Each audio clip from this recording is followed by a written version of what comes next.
ಆಯಿತು ಕರಿ ಇಲ್ಲ ಅಲ್ಲಿ ಮಾಡಬೇಕು.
ಅಲಾಟ್ಮೆಂಟ್ ಆಗಿದೆಯಲ್ಲ ಹೊಸ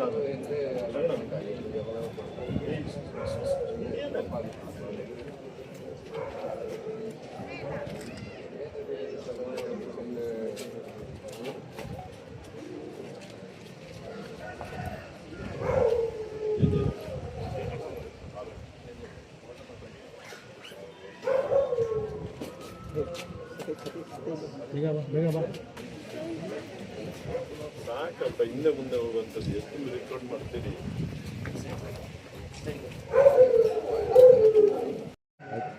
ಮಾಡೋಣ. ಎಲ್ಲರಿಗೂ ನಮಸ್ಕಾರ. ಇವತ್ತು ನಮ್ಮ Chikkaballapur district Chintamani town JJ ಕಾಲೋನಿಯಲ್ಲಿ ಒಂದು ಡಬಲ್ ಮರ್ಡರ್ ಕೇಸ್ ರಿಪೋರ್ಟ್ ಆಗಿದೆ ಅರ್ಲಿ ಮಾರ್ನಿಂಗ್. ಬೇಸಿಕ್ಲಿ JJ ಕಾಲೋನಿಯಲ್ಲಿ ಇಬ್ಬರು ಜನ ಲೇಡೀಸ್ದು ನಮಗೆ ಬಾಡಿ ಸಿಕ್ಕಿದೆ. ಒಬ್ಬರು ಲೇಡಿ ರೇಷ್ಮಾ ಮತ್ತು ಇನ್ನೊಬ್ಬರು ಶಮ. ಈ ಮರ್ಡರ್ದು ಆರೋಪಿ ಅವರ ಹಸ್ಬೆಂಡ್, ಶಮಾದು ಹಸ್ಬೆಂಡ್ ಇದ್ದಾರೆ. ಅವ್ರದ್ದು ವಾಸ ರೆಹಮತ್ ನಗರ್, ಗಲ್ಪೇಟೆ, ಕೋಲಾರ ಡಿಸ್ಟಿಕಲ್ಲಿ ಇದೆ. ಅವರು ಸುಮಾರು ದಿನದಿಂದ ಇವರದು ಮ್ಯಾರಿಟಲ್ ಡಿಸ್ಪ್ಯೂಟ್ ಏನಾದರೂ ನಡ್ತಾ ಇತ್ತು.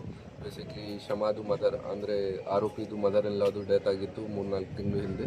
ಆಮೇಲಿಂದ ಶಮ 3 ಜನ ಮಕ್ಕಳಿಗೆ ಕರ್ಕೊಂಡೋಗಿ ಎಲ್ಲಿ ವಾಸ ಇದ್ದರು ಅವ್ರದ್ದು JJ ಕಾಲೋನಿಯಲ್ಲಿ ವಾಪಸ್ ಹೋಗ್ತಾ ಇರಲಿಲ್ಲ. ಈ ಕಾರಣ ಬಗ್ಗೆ ಸುಮಾರು ದಿನದಿಂದ ಅವ್ರದ್ದು ಗಲಾಟೆ ನಡ್ತಾ ಇತ್ತು. ಸೊ ಇವರು ಆರೋಪಿ ಇವತ್ತು ಬೆಳಿಗ್ಗೆ ಅರ್ಲಿ ಮಾರ್ನಿಂಗ್ ಗಲ್ಪೇಟೆಯಿಂದ ಬೈಕಲ್ಲಿ ಬಂದು ಇಲ್ಲಿ ಬಂದಿದ್ದಾರೆ ಮನೆಗೆ. ಆಮೇಲೆ ಬೈಕಲ್ಲಿ ಎಲ್ಲಿ ಬಂದಿದ್ದಾರೆ JJ ಕಾಲೋನಿ ಚಿಂತಾಮಣಿಗೆ. ಮತ್ತು ಮನೆಯಲ್ಲಿ ಹೋಗಿ ಇಬ್ಬರು ಜನ ಲೇಡೀಸ್ ಅಂದರೆ ರೇಷ್ಮಾ ಅವ್ರದ್ದು ಯಂಗರ್ ಸಿಸ್ಟರ್ ಶಮಾದು, ಅವ್ರ ವೈಫ್ ಮತ್ತು ರೇಷ್ಮಾದು ಇಬ್ಬರು ಜನದು ಚಾಕುವಿಂದ ಮರ್ಡರ್ ಮಾಡಿದ್ದಾರೆ. ಮತ್ತು 3 ಜನ ಮಕ್ಕಳು ಯಾರು ಇದ್ದರು ಅವ್ರಿಗೆ ವಾಪಸ್ ಕರ್ಕೊಂಡು ಹೋಗಿ ಗಲ್ಪೇಟೆ ಹೋಗಿದ್ದಾರೆ ಬೈಕಿಂದ.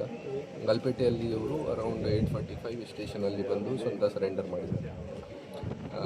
ವೆಪನ್ ಕೂಡ ನಮಗೆ ಸಿಕ್ಕಿದೆ. ಈಗ ನಾವು ಕಸ್ಟಡಿಯಲ್ಲಿ ತಗೊಂಡಿದ್ದೀವಿ. ಅವರು ಮುಂದೆ ಬೇರೆ ಏನು ಕಾರಣ ಇದೆ ಅಥವಾ ಬೇರೆ ಯಾವುದು ಆ್ಯಂಗಲ್ ಇದೆ ಅದು ಕೂಡ ನಾವು ಪತ್ತೆ ಮಾಡ್ತೀವಿ. ಅದು ಯಾವುದೂ ಇರಲಿಲ್ಲ. ಮೊದಲಿಂದ ಈ ಥರ ಗಲಾಟೆ 3-4 ತಿಂಗಳಿಂದ ಸ್ಟಾರ್ಟ್ ಆಗಿದೆ. ಸಿನ್ಸ್ ಈ ವಾಪಸ್ ಹೋಗ್ತಾ ಇಲ್ಲ ವೈಫ್, ಈ ಥರ ಅವರಿಗೆ ಸಮಸ್ಯೆ ಇತ್ತು. ಅದು ಸಮಸ್ಯೆ, ಅದು ಮೇನ್ ಕಾರಣ ಇದೆ. ಈ ಕಾರಣ ಬಗ್ಗೆ ಇವರು ಈ ಥರ ಬೇಜಾರಾಗಿ ಈ ಥರ ಮಾಡಿದ್ದಾರೆ ಸರ್. ಮತ್ತು ಅವರು ಕುಟುಂಬಸ್ಥರು ಹೇಳೋದೇನೆಂದರೆ ಕೆಲವರು ಅದನ್ನು ನಾವು ವೆರಿಫೈ ಮಾಡ್ತೀವಿ. ನಮಗೆ ಯಾವುದು ಈ ಥರ ಈ ಫ್ಯಾಮಿಲಿಯಿಂದ ಏನು ಕಂಪ್ಲೇಂಟ್ ಈ ಥರದ್ದು ಬರಲಿಲ್ಲ. ಈ ಥರ ಬಂದು ಪ್ರತಿದಿನ ಗಲಾಟೆ ಮಾಡ್ತಾರೆ. ಮೊದಲೇ ಯಾವಾಗೂ ಅಪ್ರೋಚ್ ಮಾಡಲಿಲ್ಲ ಅವರು. ಮತ್ತು ಇಲ್ಲಿಗಲ್ ಆ್ಯಕ್ಟಿವಿಟೀಸ್ದು ಏನಿದೆ ರೆಗ್ಯುಲರ್ ಆಗಿ ಅವ್ರ ಮೇಲೆ ಕ್ರಮ ತಗೊಳ್ತಾ ಇದ್ದೀವಿ. ಹೆಣ್ಣೆದು ಕೇಸಸ್ ಆಗ್ತಾಯಿದೆ, ಗ್ಯಾಮ್ಲಿಂಗ್ದು ಕೇಸಸ್ ಆಗ್ತಾಯಿದೆ. ಮತ್ತು ಮೊನ್ನೆ ನಾವು ಗಾಂಜಾ ಕನ್ಸ್ಯೂಮರ್ಸ್ ಮೇಲೆ ಯಾರು ಕನ್ಸ್ಯೂಮ್ ಮಾಡ್ತಾ ಇದ್ದಾರೆ ಅಲ್ಲಿ ಸುಮಾರು ಜನ ಮೇಲೆ ಕೇಸಸ್ ರಿಜಿಸ್ಟರ್ ಮಾಡಿದ್ದೀವಿ. ಜೊತೆಗೆ ಗಾಂಜಾ ಪೆಡ್ಲರ್ ಯಾರು ಇದ್ದಾರೆ ಅವ್ರ ಮೇಲೆ ಕೂಡ ಕೇಸ್ ರಿಜಿಸ್ಟರ್ ಮಾಡಿ 3 kg ಜಸ್ಟ್ 3 ದಿನ ಹಿಂದೆ ಅವರಿಂದ ಸೀಸ್ ಮಾಡಿದ್ದೀವಿ. ಸೊ ನಾವು ರೆಗ್ಯುಲರ್ ಆಗಿ ಇಲ್ಲಿ ಆ್ಯಕ್ಷನ್ ತಗೊಳ್ತಾ ಇದ್ದೀವಿ. ಯಾವುದು ಇಲ್ಲಿಗಲ್ ಆ್ಯಕ್ಟಿವಿಟೀಸ್ ಈ ಜಾಗ ಇಲ್ಲ. ಸರ್ ಚಿಂತಾಮಣಿಯಲ್ಲಿ all these incidents are not connected. ಅದು ಕನೆಕ್ಟೆಡ್ ಇಲ್ಲ, ಅದು ಸೆಪ್ರೇಟ್ ಇನ್ಸಿಡೆಂಟ್ಸ್ ಇದೆ. ಒಂದು ಮೊನ್ನೆ ಹೂವಿನ ಮಾರ್ಕೆಟ್ ಹತ್ರ ಗಾಡಿ ಪಾರ್ಕಿಂಗ್ ಮಾಡಿದಾಗ ಟೈಮಲ್ಲಿ ಒಂದು ಗಲಾಟೆ ಆಗಿತ್ತು. ಇನ್ನೊಂದು ಒಂದು ವಾರ ಹಿಂದೆ ಒಬ್ಬರು ಲೇಡಿದು ಈ ಅಂದರೆ ಕಾಲೇಜ್ ಗರ್ಲ್ಗೆ ಏನು ಚುಡಾಯಿಸಿದ್ದಾರೆ, ಈ ಥರ ಒಂದು ಗಲಾಟೆ ಆಗಿತ್ತು. ಸೊ ಇದು ಇನ್ನೂ ಕನೆಕ್ಷನ್ ಇಲ್ಲ ಯಾವುದು ಥರದ್ದು. ಬಟ್ ನಾವು ಡೆಫಿನೆಟ್ಲಿ ನಮ್ಮ ಪೊಲೀಸ್ ಪೆಟ್ರೋಲಿಂಗ್ ಜಾಸ್ತಿ ಮಾಡ್ತೀವಿ. ಆಲ್ರೆಡಿ ಪ್ರತಿದಿನ ಫುಡ್ ಪೆಟ್ರೋಲಿಂಗ್ ಮಾಡ್ತಾ ಇದ್ದಾರೆ. ಸೊ ಮತ್ತೆ ಪ್ರಿವೆಂಟಿವ್ ಆ್ಯಕ್ಷನ್ಸ್ ಕೂಡ ತಗೊಳ್ತೀವಿ. ಸರಿ, ಆರೋಪಿ ಅವರು ಸರೆಂಡರ್ ಮಾಡಿದ್ದಾರೆ ಗಲ್ಪೇಟೆ ಸ್ಟೇಷನಲ್ಲಿ ಸ್ವಂತ ಬಂದು. ಅಲ್ಲಿ ಅವ್ರದ್ದು ಮನೆ ಇದೆ, ಇಲ್ಲಿಂದ ವಾಪಸ್ ಹೋದರು. ಅವರು ಗಲ್ಪೇಟೆ ಸ್ಟೇಷನಲ್ಲಿ ಸ್ವಂತ ಬಂದು ಸರೆಂಡರ್ ಮಾಡಿದ್ದಾರೆ. ಅಲ್ಲಿಂದ ನಮಗೆ ಫಸ್ಟ್ ಮಾಹಿತಿ ಬಂದಿತ್ತು ಗಲ್ಪೇಟೆಯಿಂದ. 3 ಮಕ್ಕಳಿದ್ದಾರೆ, ಅವ್ರಿಗೆ ಕರ್ಕೊಂಡು ಹೋಗಿದ್ದಾರೆ ವಾಪಸ್. ಈಗ ನಾವು ಸಿಕ್ಯೂರ್ ಮಾಡಿದ್ದೀವಿ, ಅವ್ರದ್ದು ಇಂಟರ್ಗೇಷನ್ ಮಾಡ್ತೀವಿ, ಕೇಳ್ತೀವಿ ಅವ್ರಿಗೆ ಎಲ್ಲಿ ಬಿಟ್ಟು ಹೋಗಿದ್ದೀರಾ ಅಥವಾ ಏನು ಮಾಡಿದ್ದೀರಾ, ಏನಾಗಿದೆ ಅದು ಎಲ್ಲ ಅವ್ರಿಗೆ ಇಂಟರ್ಗೇಷನ್ ಮಾಡಿ ಆದಮೇಲೆ ಗೊತ್ತಾಗುತ್ತೆ. ಮಕ್ಕಳಿಲ್ಲ ಸರ್ ಜೊತೆಲಿ? ಅಲ್ಲ, ಅವ್ರಿಗೆ ಮನೆಯಲ್ಲಿ ಬಿಟ್ಟು ಅವರು ಸರೆಂಡರ್ ಮಾಡಿದ್ದಾರೆ.